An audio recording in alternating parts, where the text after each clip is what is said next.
God, why did you allow this? Why are you allowing all this evil in this world? Why don't you do something? And his response, it would be, I did do something. I sent you.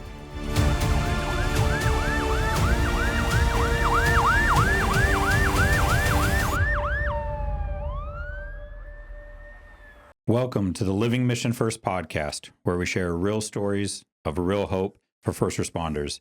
I'm your host, Jeremy Wade, the Executive Director of Mission First Alliance. Today, we're joined with Mike Baldwin, who has over 20 years of law enforcement experience in Arizona, has ran Colonel Dave Grossman's business for a few years, has done so much throughout his career, very well-respected career in law enforcement.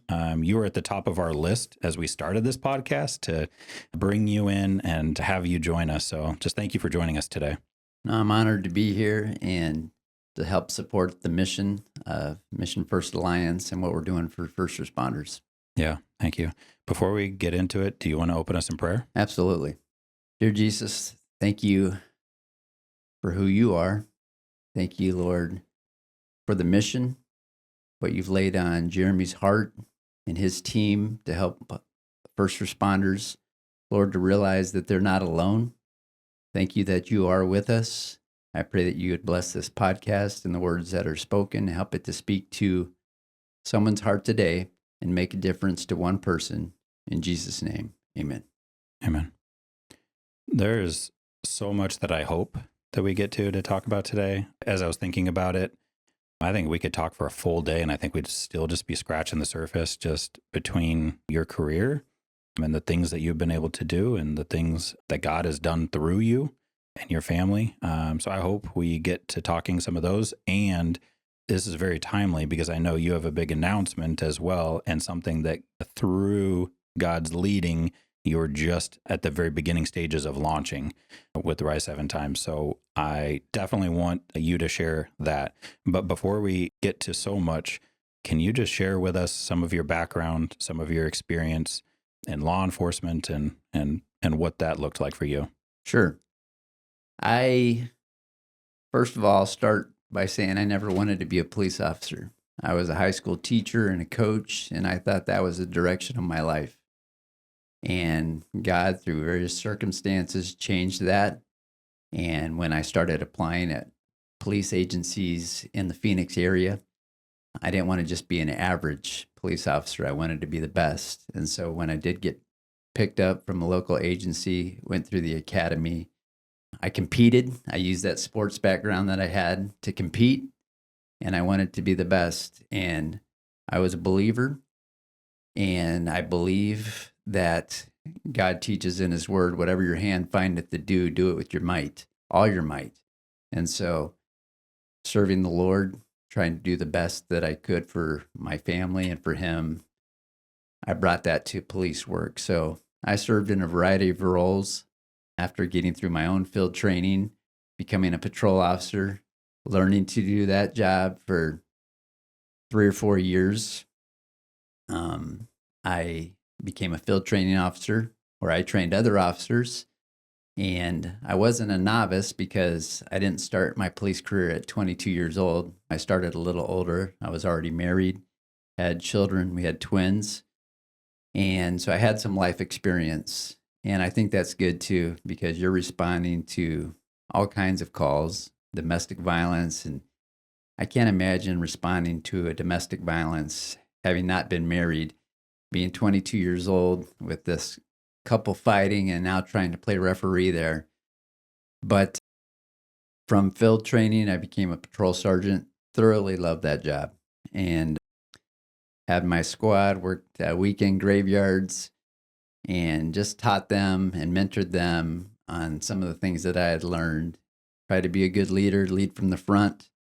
Some things happened in my career that caused me to pivot from that role, and I went into investigations.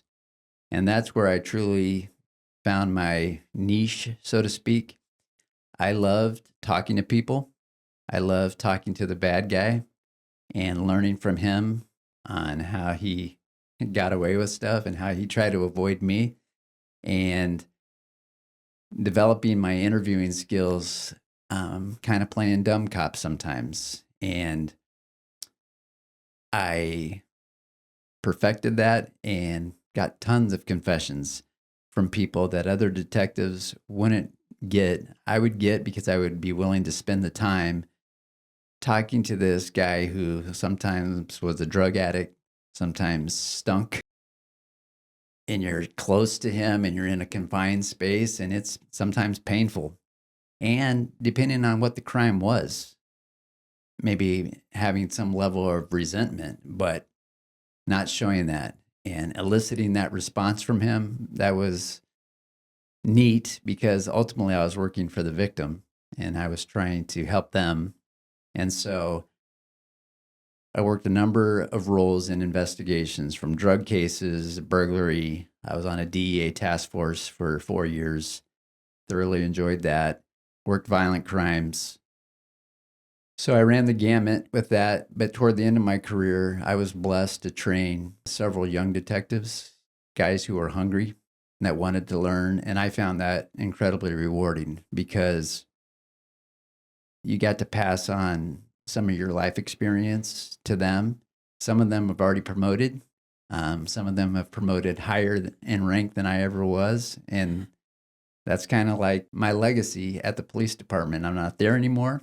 That reputation, some of the skills that I taught them get to live on.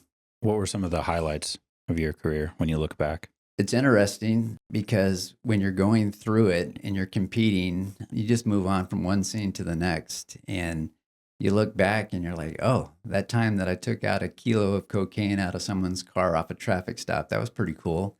And you almost forget about that. The time where you and a buddy tracked down a kidnapping suspect and he had the victim in the car with him. And you look back through some of your commendations and you're like, oh, yeah, I did do that. And that was pretty neat. So our victims advocates at the police department, they help victims of crimes and get through various things. And some of the victims advocates came up to me and said, Mrs. So-and-so or Mr. So-and-so really appreciated Detective Baldwin and how you helped them. And I was like, wow, that's great. I didn't realize that I made an impact in their life. And so that's kind of where I get this desire to make a difference to one person. You're not going to save everybody and you can't help everybody. You can't arrest everybody, but I want to make a difference in someone's life. And I can say that I did do that. I think those are crucial throughout a career in law enforcement too, because there's so many times that you begin to question, am I even making a difference? Just dealing with the same people over and over again. It seems like some first responders, it's kind of easy to lose that sense of purpose, that sense of why they're doing what they're doing. So I think being able to look back on some of those where God gives us a glimpse into the impact that we were able to make and to be able to hang on to that. And I think that's something that I want the next generation to be able to come into law enforcement and be able to recognize and grasp too, because you don't get them every day. You don't always get a lot of instant gratification in law enforcement. No, you don't. And some of my best work, I think, was unseen.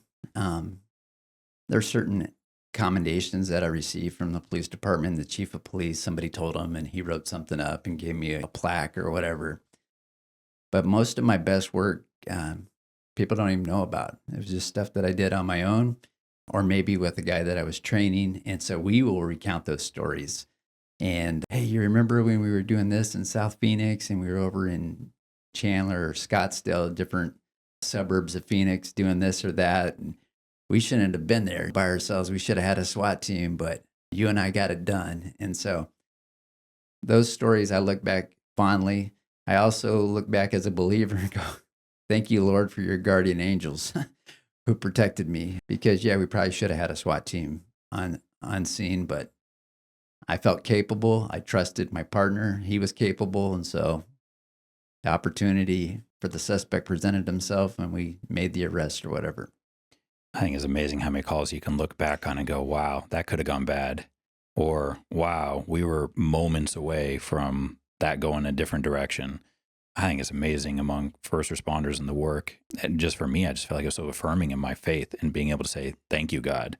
And those that could have been life and death situations, just to see God's hand and God's sovereignty. He's there. And There are some first responders that will go through their career and does God see me? Is he here?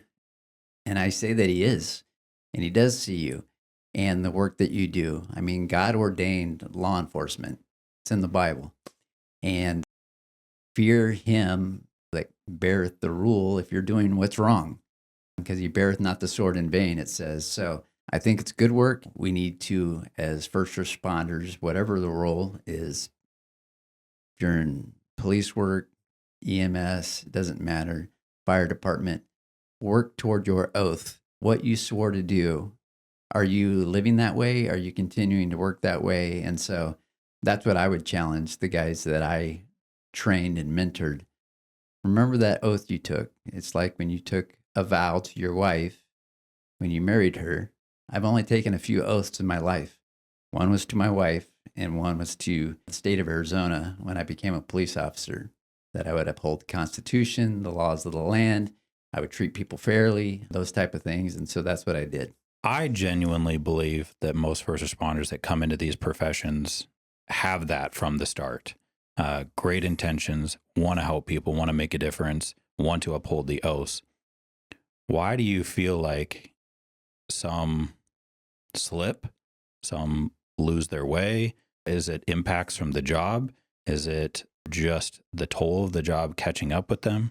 Probably a combination of all of it, but I see currently now there's a lot of victimhood in law enforcement, or people that say, hey, because you've been in law enforcement or you've been a first responder, you should feel this way and you're entitled to feel this way because you've been through so many critical incidents. And that wasn't what the oath was. And yes, we see a lot of terrible things. We deal with a lot of bad things. One thing that I wasn't prepared for coming out of the academy, I wasn't prepared for the politics of the police job. Mm. That's what turned me off. The bad guy, he didn't surprise me at all. I fully expected that competition from the bad guy. He's trying to elude me. I'm trying to catch him. We're going to play this game for 20 years. He might win 19 rounds, 19 years, but hopefully I get him in that 20th year. We talk about the thin blue line, and thin blue line can be very, very thin at times. And, hey, sir, I got your back. And you turn around, where are you at if you have my back? And so I felt safer at times out on the street versus being in the police department. And that's a sad indictment of our culture where we kind of cannibalized our own.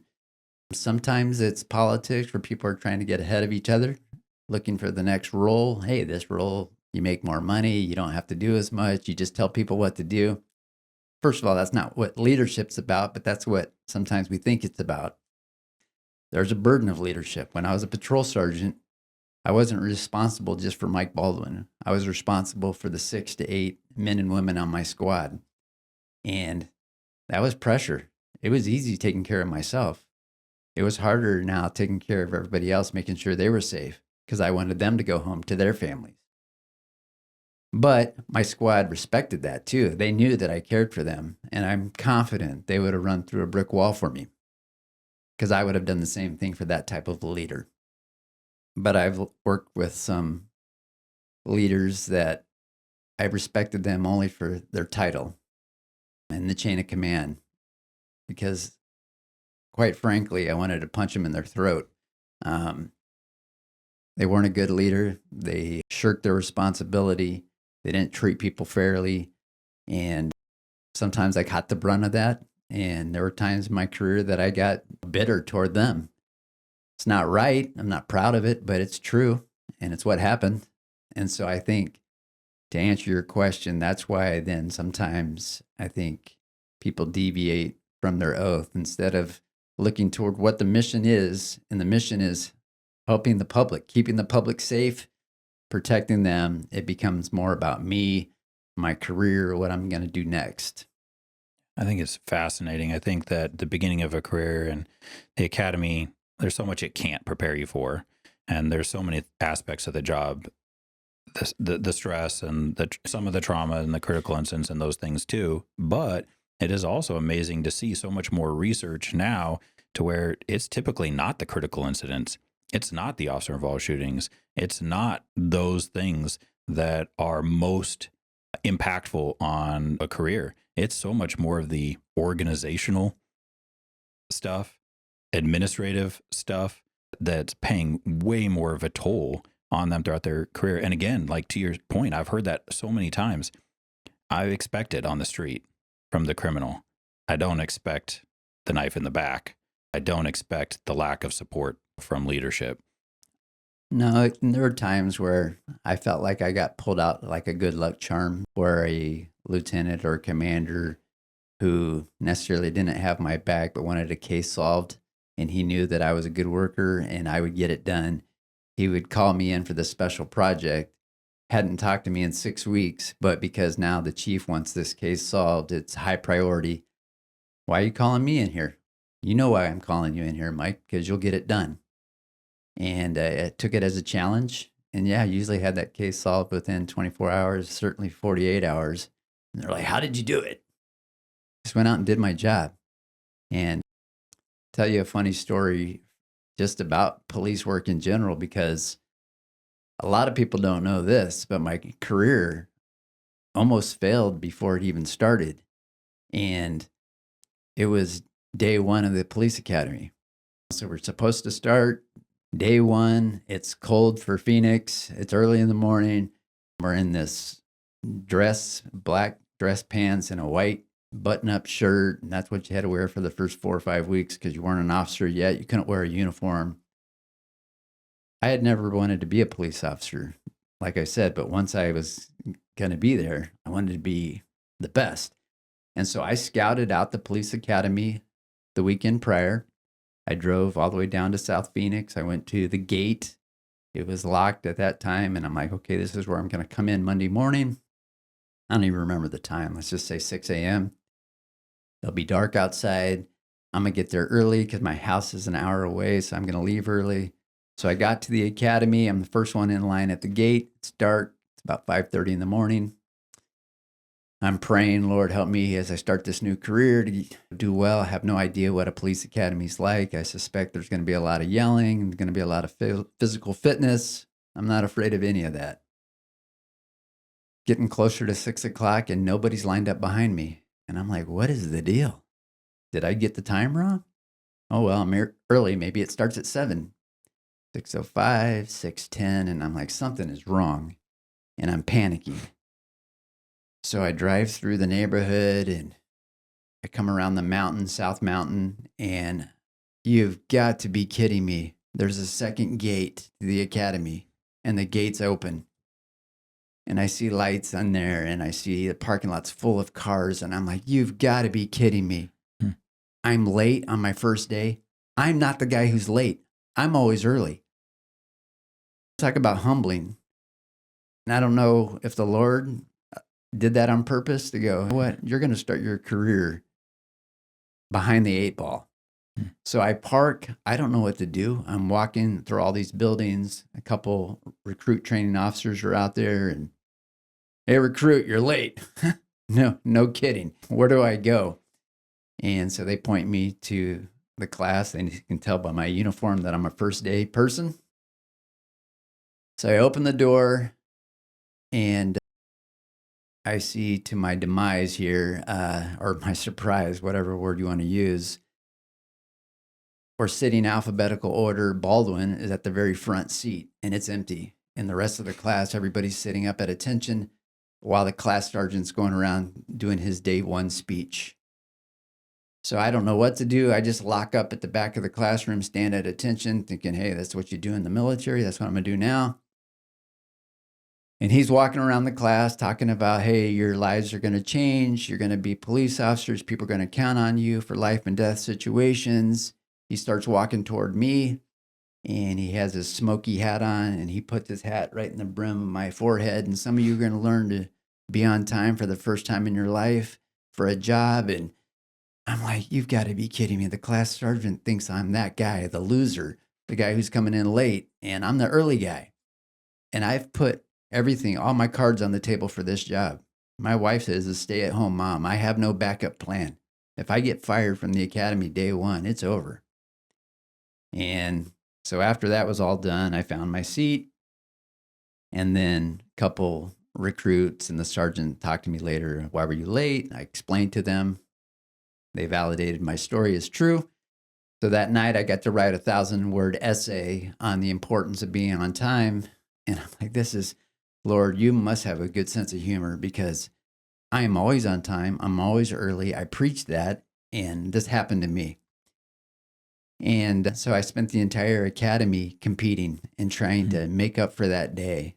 And at the end of the class, I graduated toward the top of my academy class, and I was a class speaker at graduation. The class voted for me to speak at graduation. So the Lord did put a bow on top at the end there, but it was a rough start.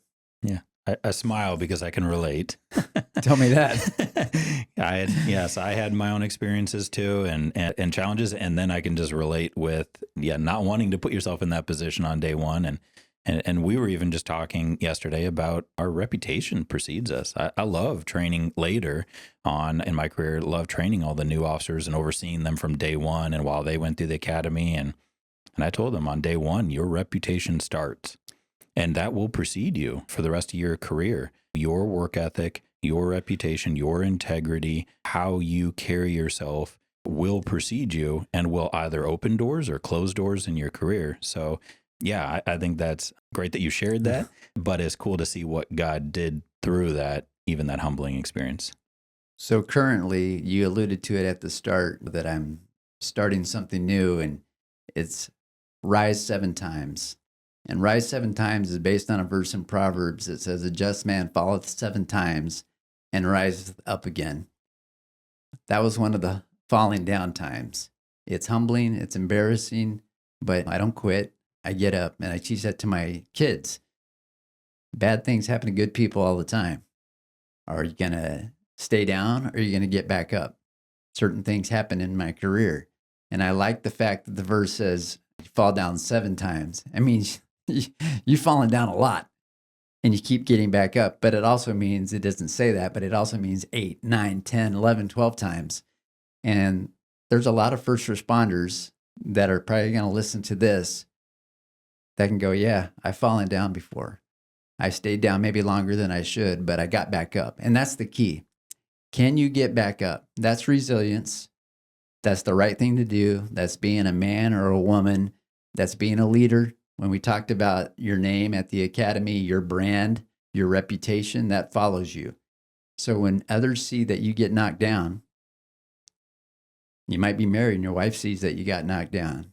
She wants to follow a man who gets back up. Your kids, if they see somebody who got knocked down, man, that terrible thing happened to my dad. Oh, look how he handled it. He got back up. And so that's the message that I want to present to people, is a message of faith, what the Lord's done in my life, hope, and resilience. Bad things happen to good people, but God is good. Both things can be true at the same time. Yeah. And there can be purpose in it.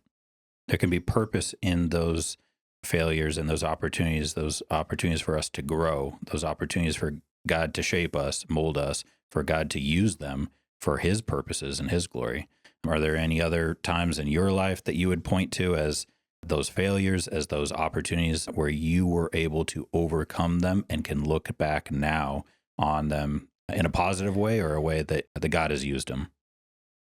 Yeah, and sometimes it's embarrassing for anyone to talk about a perceived failure, certainly for men, certainly for first responders who are typically alpha males. You don't ever want to admit failure or defeat. There are times where the bad guy got the best of me. I'm like, he got me that time. If we're going to play this thing 20 rounds. I told you earlier that I was a patrol sergeant, and ultimately I pivoted to detective, and that's not typically the route. Normally you go from patrol sergeant to lieutenant and move up whatever the rank is at your agency. And I had these plans that, hey, someday I'd be a commander or assistant chief. I never thought I'd be the chief of police, but when you start down that progression of promotion, you want to continue to advance and promote. But there was an incident that took place in patrol, and we were looking for a bad guy, in our community. He had been recently released from prison. For sake of illustration, we'll call his name George. He was a gang member. He was a drug user, methamphetamine at the time, and a violent criminal. And we had several cases on him in a period of about 4 weeks. A couple drive-by shootings, one a road rage incident where he pulled a knife out on someone. So you can tell the progression is getting worse. And so I do what I do. I talk to the local gang members, try to get a beat on where this guy's at, because my job is to make the public safe. And he's a true bad guy. I'm a sheepdog hunting the wolf, and he's a worthy opponent. The gang members say, hey, Baldwin, you better find him because he's going to kill somebody soon. That's what they say. I tend to believe them when they use that type of verbiage and language, because that's not typical. But hey, we're not going to give him up because we're not a snitch. So you got to play that game too. All right. So nobody wants to give this guy George up because you don't want to be a snitch, but he's also going to kill somebody. And I let my command staff know, hey, this guy's getting violent and he is going to kill somebody. I'm confident of it. And so we're looking for him for a period of 4 to 6 weeks. We get in a couple pursuits with him, don't catch him, vehicle pursuits. They call him off just because they're getting too dangerous. One night, one of my officers gets somebody stopped for something else. They get incarceritis. They don't want to go to jail. So they say, hey, I want to talk to your sergeant and make a deal. So I get called over, and the bad guy says, hey, I know you're looking for George. And yeah, everybody knows that. No, I'm his friend. We're in the same gang together. I know where he hangs out, that type of thing. Okay, great. I'm listening. Long story short, I vet this guy's information for about 45 minutes. He is on point. He knows stuff that only he would know, that I know, and about George. So he agrees that he will give him up within 24-hour period. And I say, okay, tonight, these charges, we're going to release you. We're going to long form these charges. You're going to have to answer for them, but you're not going to go to jail tonight. And I'm perfectly in my authority to do that. We do that all the time. I'm a patrol sergeant. This has been done before, so it wasn't new. And apparently the case, how it played out is this snitch, for lack of a better word, had George over at his house. George found out he was a snitch and said, hey, I'm going to kill you. Yeah, that's what happens sometimes. I mean, I don't really care what happens with bad guys like that. They're not true victims in my book. Sorry for sounding cold and calloused, but he comes to the police department and he's like, you guys have to protect me now because George is going to kill me. And I'm like, protect you from what? And he's like, I made this a deal with Sergeant Baldwin. Well, that's set off a whole string of things, and who gave him authorization to do this, blah, blah, blah. That's not what we do. And so I had a do-nothing lieutenant and commander who didn't back my play, something that is an acceptable standard that police agencies in the Valley did, trading information to get the bigger fish, so to speak. And I got railroaded and got put on a back burner. You're under investigation now for neglect of duty, making an improper deal with a bad guy, whatever you want to call it. And I'm like, I did the right thing. And this thing got a life of its own. George continued to be on the loose and do bad things. U.S. Marshals were involved. He got in another pursuit, did a carjacking. I'm under investigation. I'm put off to the side. And in one of his other violent sprees, he's in a pursuit with a county sheriff officer, and he pulls out a gun once he crashed, and he gets shot and killed. So George is now eliminated. But about a week before that happened, George does another drive-by shooting and kills an innocent woman. And I knew that was coming. I said it was coming. The gang members told me it was coming. I was trying to do the right thing to catch him, get him off the street. I get put on the back burner. They're talking demotion. And I'm like, I can't believe this, Lord. Why would you have me promote to sergeant, do a great job, have a squad who loves me? I'm a go-getter. I'm policing to my oath, and then this happens. I'm truly getting a bad guy. Most of the public would be proud of what I'm doing, but the politics of the police job are saying, nah, we don't like that. We don't like how you do it, and that type of deal. And nobody would back my play.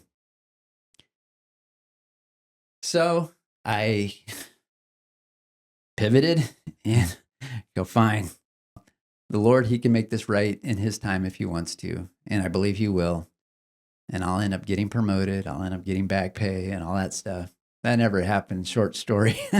But I went into investigations and fell in love with it and did a great job there. And some of the guys that I trained, and this is when they brought it full circle to me. We've been on some calls 10 years later, and some of these young detectives weren't even there. They weren't even at the agency when I got demoted. They heard the stories, and I told them the stories. They're like, you know what? If you had been a commander on this particular day and this call right now, this case would not be solved because no detective has the passion that you did and would have got that confession that you got. And if you had been a commander or assistant chief of police, you would have, this case would have never been solved. And so you're like, is that why, God, you allowed this to happen for this particular moment? Making a difference to this particular person? I don't know. The Bible says that all things work together for good. It doesn't say all things are good. That wasn't good for me. That was a tough spot in my career. It was very humbling. But I didn't quit. I didn't give up. I still stayed there. And I continued to work, in a different role. Didn't make as much money, but I never went hungry. The bills always got paid. So I was in the right place. And I was able now to be an example to these young guys. And some of them are not believers, but they got to see that, hey, God allowed that bad thing to happen in your life for good and put you right where he wants you to be. Yeah. First, that's what I'd say is it's amazing to see God redirect our paths and that God's sovereign over it. And even talking to you, I almost hear some of the things that you're the most proud of is your time in investigations and it to God redirecting to get there. But I would follow up and I'd ask, because the world we live in today, there is immense pressure on law enforcement. And there is more and more of a feeling that just doing the right thing isn't enough. I feel like when I started, there was that kind of a general assumption, of good faith, that if I act in good faith to the best of my ability and policies and procedures, that I'll be backed and I'll be fine. Maybe it'll kind of go through the mud a little bit. Maybe it won't all be great, but I'll be fine. What would you say to those coming up in law enforcement now, serving in law enforcement today, or starting careers in law enforcement today, of first recognizing the calling as what it truly is, but also how to serve in this kind of climate that we're living in today? It definitely is unique, and it's not the same. And there's probably been generations before me, before you, that had their own challenges and their own struggles. And in our world today, where we have cameras, the policy book is getting thicker and thicker. The rules are changing. All the citizens have cameras. Now they're allowed to get in your face and so forth. It's a different animal and it's a different beast at times. If you believe that you were called to that role, and some people say, yeah, it was a calling. This is something that I wanted to do. And then if you have faith and you have trust in God that he put you there, he doesn't make mistakes. We sometimes think he makes a mistake, but he didn't wake up and say, my bad. I made a mistake today. I let that one slip. No, God's not like that. You use the word sovereign. He's in charge. He knows exactly what's going on. And so there are times with the politics of the job, some of the things that you see on the job, you might question yourself and look up to the heavens. God, why did you allow this? Why are you allowing all this evil in this world? Why don't you do something? And his response, not audibly, but if he did respond, it would be, I did do something. I sent you. He prepared you for that role, for that specific time. Knowing that, it's like, okay, put the armor of God on and go to work. You might get sideways with the administration from time to time. But Lord willing, doing the right thing for the right reasons at the right time produces a good result.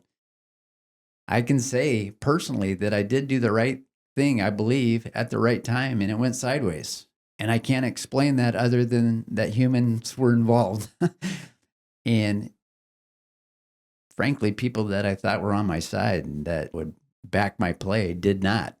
I had a small circle of friends as a result. I didn't trust everybody. And I think the career did affect me that way. It jaded me. A lot of people will use that term and they can talk about in their own career that, yeah, this happened and I changed. The career will leave some scars if you do it the right way. Some scars are going to be physical, from being in a wreck, from dealing with a bad guy, from being in a fight. Some scars are not that way. You don't see them, but they tell a story. And so I can look back at some of these scars in my career. Okay, they're there. I see the scar. It happened, but it didn't kill me. It didn't defeat me. It made me a stronger person. Part of that rise 7 times, being resilient, getting back up, fighting.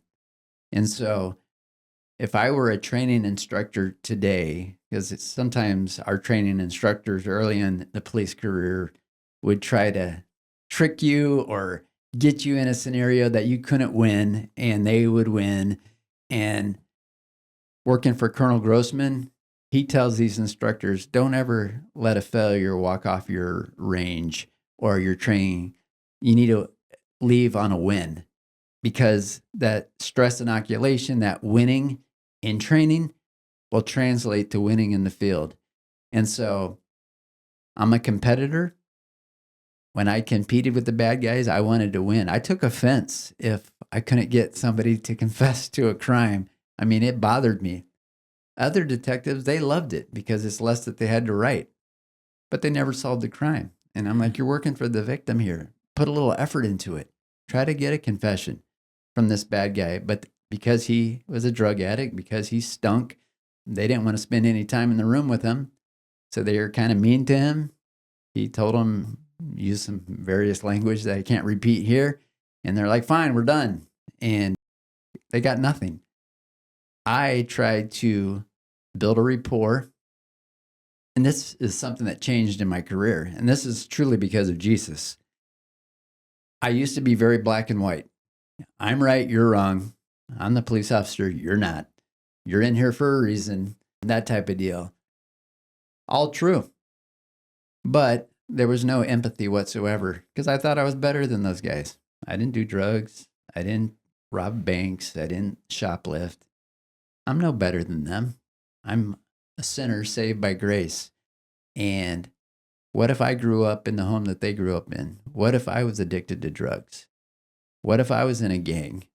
Oh, maybe I'd be sitting on that side of the table being interviewed by the police officer. So I began to show some empathy. I didn't forgive them of their crime. I still have a job to do. But I could get them a glass of water. I could say, hey, do you need a snack? I could take their handcuffs off and let them I could talk to them like a man. If I knew the guy was a father, I could talk to him about his children and things like that. And so by building that rapport, I was able to elicit tons of confessions from people. And some thanked me afterwards, even knowing that they were going to go to jail, because for the first time, they had a police officer or a detective that sat there and listened to them and actually treated them like a human being. And so that's a work that the Lord did in my life. And some of my detective guys that I train, they use some of the same techniques, and they were elated when they got a confession going, hey, Baldwin, I pulled this one out. There's certain things that we would use, and I used that technique tonight and it worked. I'm like, great. And so those are rewarding. God had to do the same in me. Even though I'm a believer, a Christian, serving in law enforcement, it becomes so easy to see others as less than Mm-hmm. and elevate myself. But God had to do that same work in me for me to get to that point to recognize and realize they are all created in God's image, same as me. I am in need of Jesus no less than they are. Yes, everyone has a story. I mean, there is a story behind that. And there are some people that have been through some really hard stuff, which contributes to where they're at in that moment. So I can have empathy for that. Yes, it doesn't negate, it doesn't excuse the actions. We are responsible for our actions, but it does change my heart. It does change me and how I interact with them.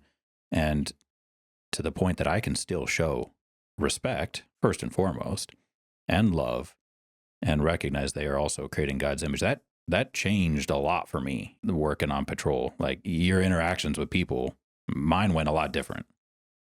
I'll tell you another thing that came to mind while you were saying that. And this wouldn't have been Mike Baldwin year 1 through 5. This had to be Mike Baldwin year 15 through 20 because of the change in my heart. There was two suspects. They committed a double homicide, killed 2 women, elderly women in a retirement community. And we were looking for them for a long time. Lengthy investigation, pretty cool how it all worked out, but we got one of the guys in custody. We bring him to the police department. 2 other detectives are interviewing him about 2 hours, and he doesn't confess. Hey, I was there, but I wasn't involved. I didn't do anything, blah, blah, blah.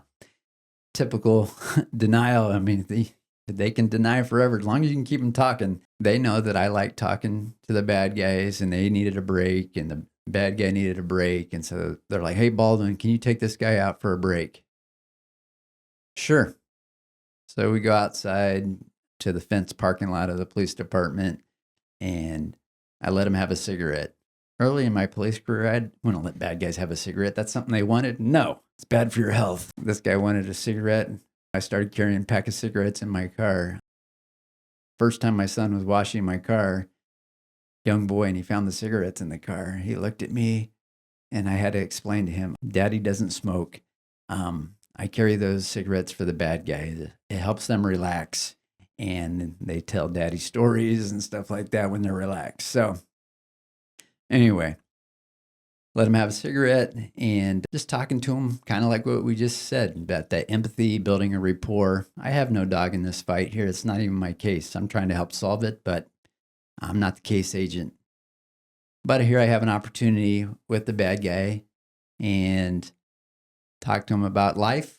He talks to me about being in prison, getting out of prison. He said he's in like a halfway house now, and I was explaining how that works. I know a little bit about them, that they have some counseling. Sometimes they're a faith-based element too. They send them to church, and I find that very interesting.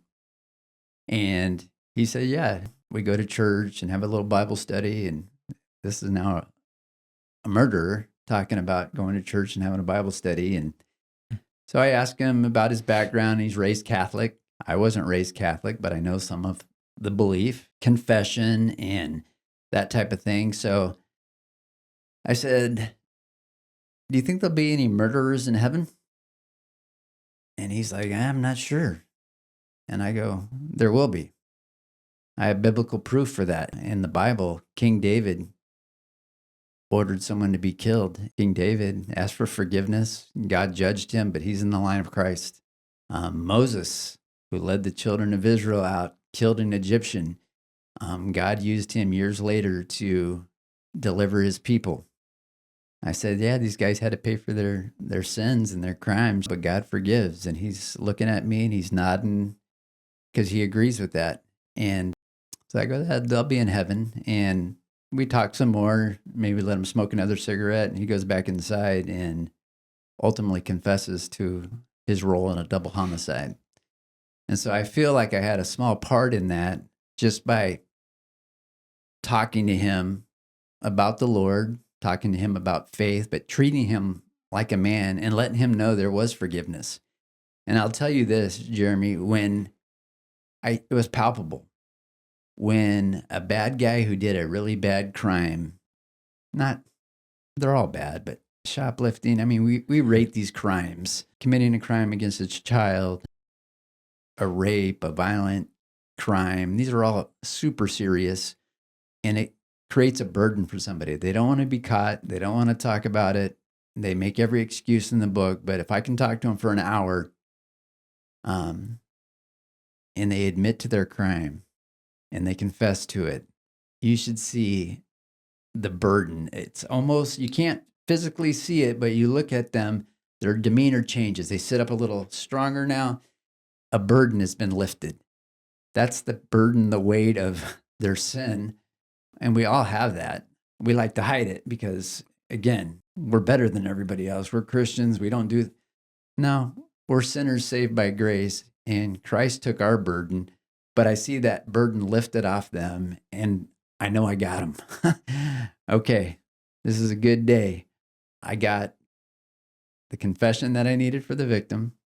I let you get this burden off your chest. Now you're still going to have to go through the criminal system. Hopefully you get 20, 30 years in prison for what you did, but you can be forgiven. And so a man who realizes that another man is not judging me is it's neat. It's neat to see. Yeah, that's a cool example, cool story, and so many opportunities. But it takes you to be a man and see someone on that same level to be able to get there. And I wasn't always that way. Mm-hmm. I was better than these guys, and I had to get to a place, and I don't know exactly what it was that God used, but probably some of these different stories and challenges in my life, and just maturing as a Christian to realize, man, this is what God did for me. And this is where I could be if I didn't have him. Because we're all capable we don't want to admit that we're capable of doing some bad things. But it's in us. It's in our core. We're selfish. We're prideful. And when pride and self comes into something, you might be willing to do something that you don't want to admit. Yeah. And I think that's a work of the Lord only in us. And I think the jobs as a first responder, just living in the darkness. I mean, it's so easy for your world of view to change, for you to become jaded, for you to become bitter, it's so easy for us to be changed in that direction. And so that's where I feel like in my life, it was a work of the Lord only for me to still have empathy, for my heart to go in that other direction. Mike, I have so appreciated the conversation. Thank you for all that you have shared. I hope you'll come back to listen to the rest of Mike's story. You're not going to want to miss it. And if you liked this episode, comment, subscribe, share it with others. You can find us anywhere you listen to podcasts. Until next time, stay encouraged, be bold, and keep living mission first for Christ.